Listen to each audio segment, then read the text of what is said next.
સત્યભામા અને રૂકમણી એકબીજાથી તદ્દન વિરુદ્ધ છે, અને છતાંય પત્ની તરીકે રૂકમણી એકવાર ઘસડાય છે, કારણ કે એ પણ સામાન્ય તો છે જ, નોર્મલ છે, હ્યુમન બિઈંગ છે. નવી સ્ત્રી આવે પોતાના પુરુષના જીવનમાં તો તકલીફ તો થવી જોઈએ આઈડિયલી. ન થાય તો તમે વિમુખ છો, અલિપ્ત નથી. એટલે જો વિમુખ થઈ જાઓ તો સાથે રહેવાનો કોઈ મતલબ જ નથી. એને વિમુખથી અલિપ્ત થતા શીખવે છે કૃષ્ણ. એને પોતાના મય રહીને પણ પોતાનાથી દૂર કેમ રહી શકાય એ શીખવે છે કૃષ્ણ. અને એમના અંતિમ સમયે બે સ્ત્રીઓ આવે છે. રાધા આવતા નથી. રાધાની પુત્રવધુનો એક સિક્વન્સ મેં એમાં લખ્યો છે, જેનું મૂળ નામ શુભ્રા છે. પણ સાસુ વહુ એટલા નજીક છે, એટલો પ્રેમ કરે છે એકબીજાને, કે રાધા પોતાની પુત્રવધુને શ્યામા કહીને બોલાવે છે. આ શુભ્રાથી શ્યામા સુધીનો પ્રવાસ પણ સ્ત્રીની જિંદગીમાં બહુ રસપ્રદ હોય છે. એક સીન છે મારી નવલકથાનો, જેમાં આખી રાત રડેલી પુત્રવધુ થાંભલાને ટેકે બેઠી છે. રાત્રે પતિએ મારી છે. બાજુમાં બેસે છે રાધા, અને પુત્રવધુ પૂછે છે સાસુને કે આખી જિંદગી તડકો પડે અને છતાંય હૃદયનો એક ખૂણો ભીનો રહી જાય તો એમાં કોઈ શું કરે? આ પુત્રવધુ નથી પૂછતી, આ રાધા પૂછે છે જાતને.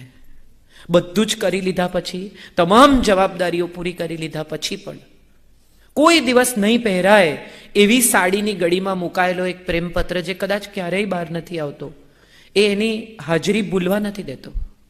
તમે બહાર કાઢીને વાંચતા નથી. રોજ તમે ગીતા વાંચો છો, રોજ તમે મધુરાષ્ટક વાંચો છો, પણ એ બધું જ વાંચતા વાંચતા પેલો પત્ર એની સાથે સાથે આપોઆપ વંચાતો જાય છે. એની મેળે જ એને કાઢીને વાંચવો નથી પડતો, કારણ કે એના તો અક્ષરો મોઢે હોય છે. મધુરાષ્ટકનો શ્લોક ભૂલાય, પણ એ પ્રેમપત્રની લાઈન નથી ભૂલાતી. એ કથા છે કૃષ્ણાયનની. મને હંમેશા એવું લાગ્યું કે આવું જીવેલો માણસ જો થોડા કલાક મળે તો પાછો ફરીને કોને યાદ કરે? અને આ ત્રણ સ્ત્રીઓને યાદ કરે છે. આ ત્રણ સ્ત્રીઓને ફરિયાદ છે એની વિરુદ્ધ. હોય, સ્વાભાવિક છે. તમે જેની બહુ નજીક હો ને એની જ સાથે તમને ઝઘડવાનું ગમે. બસના કંડક્ટર સાથે તમે ઝઘડો નથી કરતા, ઠીક મારા ભાઈ નથી છૂટતા તો લે રાખ, નહીં આપતો પૈસા પાછા. સહપ્રવાસી તમારી સાથે કચકચ કરે તો તમે એમ કહો કે ભાઈ તું બેસ, ચાલ હું અહીંયા બેસું. પણ જેની સાથે રોજ રહેવાનું છે, જેને તમે ખૂબ ચાહો છો, એની સાથે આર્ગ્યુમેન્ટ કર્યા વગર રહી શકાતું નથી, કારણ કે તમને ખબર છે કે આ ઝઘડો રિઝોલ્વ કરવો પડશે. આ ઝઘડો આપણા બેની વચ્ચે રહેશે તો આપણે એકબીજાને નહીં જોઈ શકીએ, એટલે આ ઝઘડો વચ્ચેથી ખસેડવો પડશે. અને ખસેડવો કેવી રીતે? તો એની આ પ્રોસેસ છે, જેમાં દ્રૌપદી આવીને પૂછે છે કે તું મને પ્રેમ કરે છે કે નહીં, કહી દે જતા પહેલા. મારી અંદર આ ફાંસ છે, મારે બહાર કાઢી નાખવી પડશે, નહીં તો હું તો જઈ જ નહીં શકું. અને ત્યારે કૃષ્ણ કહે છે કે તમારી અને મારી વચ્ચે પ્રેમ છે જ, હું તને બહુ પ્રેમ કરું છું, પણ તારો પ્રેમ અને મારો પ્રેમ થોડો જુદો એ રીતે છે કે મારે માટે, તારા માટેનો પ્રેમ એ તારા શુભની કામના છે, તારા મંગલની પ્રાર્થના છે, તારા સોમાનની રક્ષા છે. સૂર્ય અને પૃથ્વી બંને જો બહુ નજીક આવી જાય ને તો પણ જીવન સંભવ નથી, અને બહુ દૂર થઈ જાય તો પણ જીવન સંભવ નથી. પૃથ્વીએ સૂર્યની આજુબાજુ જ ફરવાનું છે, એના તરફ નમેલા જ રહેવાનું છે, અને છતાં પોતાની ધરી છોડવાની નથી. આ તારો અને મારો સંબંધ છે. રૂકમણી પૂછે છે કે તમે આખો વખત બીજાના જ રહ્યા, જ્યારે જ્યારે મેં તમને ઝંખ્યા ત્યારે તમે હતા જ નહીં. તમે પરણીને લાવ્યા, હું તો એ ગોવાળિયાને પરણેલી, હું તો દ્વારિકાના રાજાને પરણી જ નથી ભાઈ. હું જેના પ્રેમમાં પડેલી એ માણસ તો તું રહ્યો જ નહીં. આ તો દરેક સંબંધમાં થતું હોય છે. તમે બદલાઈ ગયા આવું દરેક પત્ની દરેક પતિને એકાદ વાર તો કહેતી જ હોય છે. રૂકમણી પણ જુદા નથી. અને ત્યારે કૃષ્ણ એને કહે છે કે સિંહાસન તો જ સ્થિર રહી શકે જો એના પાયામાં અંગત સુખો દટાય. રાજા થવું એ સુખી થવાનો માર્ગ નથી. જે બેસે છે ગાદી પર એને જ ખબર છે, વ્યાસપીઠ પર બેસનારાને જ ખબર છે કે એ વ્યાસપીઠ પર બેઠા પછીની જવાબદારી શું છે. આપણે તો માત્ર સામે બેસીને કથા સાંભળવાની છે, પણ જે અહીંયા બેસીને પોતાની વાત કહે છે એની વ્યાસપીઠમાં કેટલા કાંટા છે તો એ બેસે, કારણ કે આપણે તો કોઈ દિવસ બેસવાના જ નથી એ ગાદી ઉપર. આપણને તો એ ગાદી પર પાથરેલી સફેદ ચાદર જ દેખાય છે. એની નીચે શું છે એ તો જે બેસે એને જ સમજાય. અને માટે કદાચ કૃષ્ણ કહે છે કે હું તો ઉત્તરદાયિત્વ સાથે આવ્યો છું, ગોલ છે, મારા ધ્યેય છે. તું તો યાદવોની ભાગ્યલક્ષ્મી છે, દ્વારિકાની રાજલક્ષ્મી છે. તારો હાથ તો આપવા લંબાય, તારાથી મંગાય નહીં. અને છેલ્લે રાધા આવે છે, પણ રાધા આવતા નથી, એના ઇલ્યુઝનમાં આવે છે. કાબુલીવાલા જેણે વાંચી હશે એને ખબર હશે કે પોતાની દીકરી માટે આવડું જ ફ્રોક લઈને જાય છે. કેમ? કારણ કે એને તો એવડી જ દીકરી યાદ છે. રાધા ગમે તેવા મોટા થઈ ગયા, માટે જ કદાચ આ વહુ સાથેનો સીન મેં નાખ્યો છે કે હવે તો એને તો ધોળા આવી ગયા છે. પણ કૃષ્ણ માટે તો 21 જ વર્ષની છે. એણે જે છેલ્લી જોઈ તે બધો આધાર એનો જતી વેળાના જોવા પર છે. મરીશ સાહેબ કેવું સરસ કહે છે. તો એ રાધા આવે છે અને એને પૂછે છે કે જે જીવ્યો એ સાચું જીવ્યો. આવું એક જ માણસ પૂછી શકે, તમારું અંતરાત્મા. અને રાધા એના અંતરાત્મા તરીકે એની ભીતર જ વસે છે, બહાર ક્યાંય છે જ નહીં. રાધાનું અસ્તિત્વ જ નથી એવું પણ કેટલાક લોકો ક્લેમ કરે છે. પણ મને હંમેશા એવું લાગે છે કે કૃષ્ણમાં જેટલું સ્ત્રૈણ છે, જેટલું રૂજુ છે, જેટલું સુંદર છે, જેટલું મ્યુઝિક છે, જેટલી બ્યુટી છે, તે બધી રાધા છે, જુદો નથી. આ બેને અદ્વૈતનો અદ્ભુત દાખલો છે. આ બે જુદા નથી એકબીજાથી. અને આવું તમને કોણ પૂછી શકે? મને કોઈ પૂછી શકે કે આ બધું જે લખે છે એમાંથી સાચું કેટલું બેન? તો એ તો હું જ પૂછી શકું. રાજેશ ખન્ના એકવાર કહેલું કે મેં राजेश खन्ना एक ही आदमी की बात सुनता है, उसका नाम जतिन खन्ना है, પોતે જ. સો સમટાઈમ્સ આઈ ફીલ કે રાધા જ પૂછી શકે. અને ત્યારે કૃષ્ણ એને ઉત્તર આપે છે કે મહાભારતના યુદ્ધની વચ્ચે, આ સત્યો અસત્યોની વચ્ચે, આ શ્રેય અને પ્રેયની વચ્ચે જો કશુંક મને જીવતું રાખી શક્યું હોય ને તો એ તારી બે આંખો છે. મેં બીજા કશાયનું ચિંતન, મનન, ધ્યાન નથી કર્યું. મેં માત્ર જ્યારે મૂંઝાયો, ગૂંચવાયો, દુઃખી થયો, પીડાયો, ત્યારે તારી બે આંખોને નજર સામે લાવીને પૂછ્યું છે કે શું કરું? અને આંખોએ મને હંમેશા ઉત્તર આપ્યો છે. તો આ રિલેશનશિપની કથા છે, કૃષ્ણના મૃત્યુ પહેલાના થોડા કલાક. આ મારું પોતાનું કામ નથી એવું મને હંમેશા લાગે છે. માટે આ પુસ્તક મેં કોઈને અર્પણ નથી કર્યું.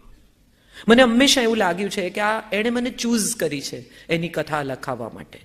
અને માટે આ પુસ્તકની અર્પણની જગ્યાએ મેં લખ્યું છે ત્વદીય વસ્તુ ગોવિંદમ તુભ્યમેવ સમર્પયે. તારી વાત તને જ પાછી આપું છું. એ સિવાયની જે કથાઓ, નવલકથાઓ છે, મારા પાત્રો છે, પ્રમાણમાં કમર્શિયલ છે, લોકોને ગમ્યા છે, લોકપ્રિય થયા છે. સાહિત્ય છે કે નહીં મને ખબર નથી, કારણ કે હું ઢગલો લખું છું. એટલે 5 કોલમ અઠવાડિયાની લખું છું. એટલે એને હું સાહિત્ય કહેવું કે નહીં એ તો વિદ્વાનો મારી સાથે જે બેઠા છે નક્કી કરશે. પણ જે નવલકથા મારી બહુ જ લોકપ્રિય થઈ, યોગ વિયોગ, ચિત્રલેખાની મારી પહેલી નવલકથા, એનું એક પાત્ર વસુંધરા, જે બહુ લોકપ્રિય થયું. ને આજે પણ આટલી બધી નવલકથાઓ પછી લોકો મને પૂછ્યા કરે છે કે વસુમાં જેવું એક પાત્ર ફરી ક્યારે આપશો? પણ એવી તો બીજી બની જ નથી ધરતી પર જ. એટલે હું કેવી રીતે સર્જું? પતિ મૂકીને ચાલી જાય છે, એક સંતાન ગર્ભમાં છે, 3 સંતાનો છે, ઉછેરે છે, ને પતિ જ્યારે બધું જ ગોઠવાઈ ગયું છે જિંદગીમાં, ત્યારે અખબારમાં જાહેરાત આપે છે કે હવે હું 1 અઠવાડિયું રાહ જોઈશ, તમે નહીં આવો તો હું માની લઈશ કે તમે નથી અને હું તમારું શ્રાદ્ધ કરીશ. શ્રાદ્ધ, પૂજ્ય ભાઈશ્રી બેઠા છે, મારે કંઈ બહુ સમજાવવાનું હોય નહીં, પણ શ્રાદ્ધ ખરેખર ગયેલા માટે નથી, અહીં રહેલા માટે મુક્ત થવાની પ્રવૃત્તિ છે. જે ગયું છે તો મુક્ત જ છે, એને તો કંઈ હવે પાછા ફરવાનું રહેતું નથી. પણ તમારો એની સાથેનો પિંડદાનનો જે આખો પ્રોસેસ છે એ એટલા માટે છે કે તમે એની સાથેનો તમારો સંબંધ તોડો. અને જે ગયો છે 25 વર્ષથી નથી આવ્યો, એની સાથેનો સંબંધ હવે તોડવો રહ્યો તો હું મારી જિંદગી જીવું. અત્યાર સુધી તો હું પ્રતીક્ષામાં જ જીવી. આ મારી જુદા પ્રકારની રાધા છે.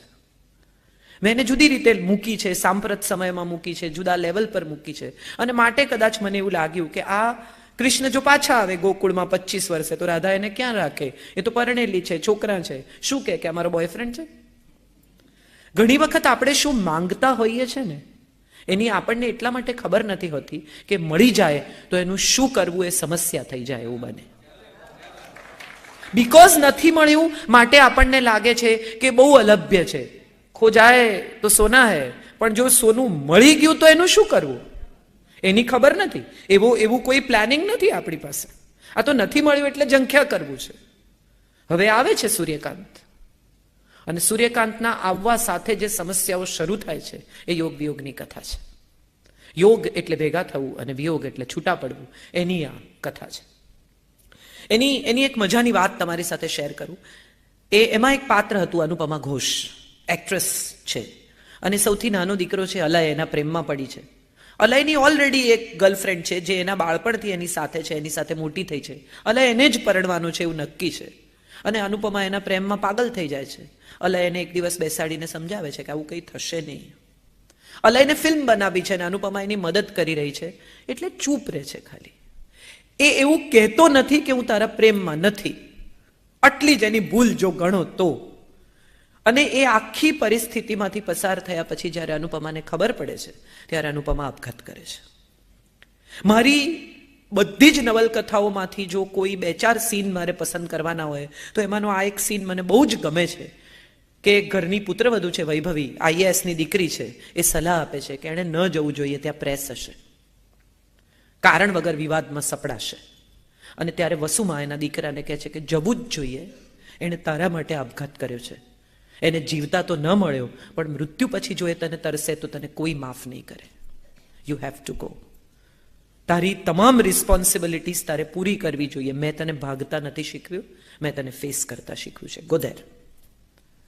એવી જ રીતે જ્યારે પિતા આવે છે, અલય પોતાનું નામ અલય વસુંધરા મહેતા લખે છે. પિતાની સાથે યુદ્ધ થાય છે, ખૂબ ઝઘડો થાય છે અને ગમે તેમ બોલે છે અને મા એનો હાથ પકડીને લઈ જાય અને કહે છે કે માફી માંગ, મારી લડાઈ હું લડીશ, તારી લડાઈ નથી આ. Don't fight for me, I will fight. આ લેવલનું કેરેક્ટર. એમાં મેં એક લાઈન લખેલી જે મને પોતાને એવું લાગે છે કે હવે હું એકચ્યુઅલી એ લાઈનમાં પ્રવેશી રહી છું. ક્યાંક વસુમાં કહે છે કે શ્વાસ ચાલુ હોય ને ઈચ્છાઓ પૂરી થઈ જાય ને એને મોક્ષ કહેવાય, પણ ઈચ્છાઓ ચાલુ હોય અને શ્વાસ પૂરા થઈ જાય તો એને મૃત્યુ કહેવાય. હું ધીરે ધીરે એવા સ્ટેજમાં પ્રવેશી રહી છું. લખી હતી ત્યારે તો મને એવી કલ્પના પણ નહોતી કે દરેક માણસ આવા સ્ટેજમાં કદાચ આવતો જ હશે, પણ હું બધું ઓબ્વિયસલી આ લાઈનો અનુભવી શકું છું. કારણ કે હમણાંથી મને કોઈ પણ એમ કે આ બહુ સરસ છે તો મને તરત એમ થાય કે લઈ જા, માન નથી જોઈતું. એટલે હું માનું છું બધા જ ધીમે ધીમે વસુમાં બનવાની પ્રક્રિયામાં હોય છે. કોઈક સરસ રીતે પહોંચી જતું હોય છે, કોઈક વચ્ચે જ અટકી જતું હોય છે. આ ગિરનાર ચડવા જેવું છે, કોઈક પહેલી ટૂંક ચડે, કોઈ બીજી ચડે ને કોઈક છેક પહોંચે દત્તાત્રેય સુધી. સો ડિપેન્ડ્સ. મધ્યબિંદુ નામની એક મારી નવલકથા ખૂબ બહુ ચર્ચિત થઈ. એ અનુપમા ઘોષનું કેરેક્ટર જ્યારે હું લખતી હતી ને આપઘાતનો સીન આવ્યો ત્યારે રાજકોટથી એક ભાઈનો ફોન આવ્યો. સવારના પોરમાં 7 વાગ્યા, 6:45 વાગ્યામાં. શુક્રવારે ચિત્રલેખા આવે, જ્વલનભાઈને ખબર છે. સવારના પોરમાં એમ કે બેન તમારો પ્રેમ સફળ નથી થયો. અરે કોણ બોલો છો? અરે બેન ના, તમે અનુપમાને મારીને સારું નથી કર્યું, પાપ લાગશે. અરે મેં નથી મારી યાર. આ બહુ શાંતિથી, આ જાંબુ જેવી કથા, એમને એટલી શાંતિથી સમજાય. મેં કીધું ભાઈ આ પાત્ર છે, ક્યાંક ને ક્યાંક તો એની એક્ઝિટ આવે ને. હા તો પણ બીજાની કરાવો ને, એની કેમ કરાવો છો? એમણે ઓલમોસ્ટ 20 મિનિટ મારી સાથે દલીલબાજી કરી અને પછી મને એમ થયું કે હશે મારી ભૂલ થઈ ગઈ. હા એમ તો હવે એને જીવતી કરો. અરે એમ કેમ જીવતી કરું? તો કે એકતા કપૂરમાં નથી આવતું એવી રીતે. ભલે ભાઈ એવો પણ પ્રયત્ન કરી જોઈશ, પણ એવું કંઈ કર્યું નહીં. અનુપમા ઘોષ મરીને અમર થઈ ગઈ. જેટલા લોકો વાંચે છે બધા ઇવેન્ચ્યુઅલી એના પ્રેમમાં પડ્યા વગર રહેતા નથી. એનું એક જ કારણ છે, એ છોકરી બહુ પ્યોર છે. એ જે કરે છે ને એમાં ક્યાંય આડંબર, દંભ, દેખાડો, જુઠ્ઠાણું નથી.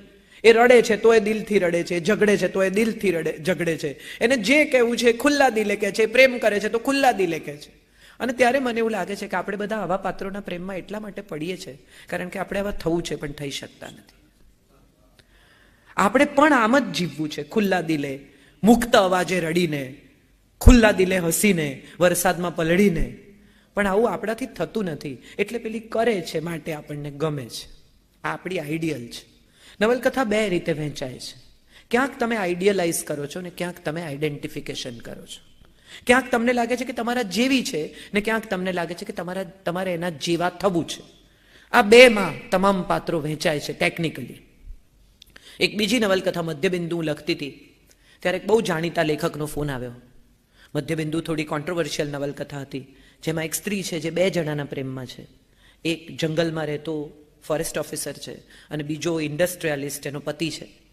અને એ ફોરેસ્ટ ઓફિસરને કોઈ દિવસ કહેતી નથી કે હું પરણેલી છું, મારો વર કોણ છે. એને જ્યારે પૂછે ત્યારે એમ કે તારે નહીં પૂછવાનું, હું તને પૂછું છું, હું આવું છું ને જાઉં છું, આટલું જ સત્ય છે. એના પતિ સાથે આર્ગ્યુમેન્ટ કરે છે અને એને કહે છે કે જેમ દ્રશ્યને 3 ડાયમેન્શનલી જોવા માટે 2 આંખો જોઈએ એમ મને કરેક્ટલી જીવવા માટે 2 પુરુષો જોઈએ.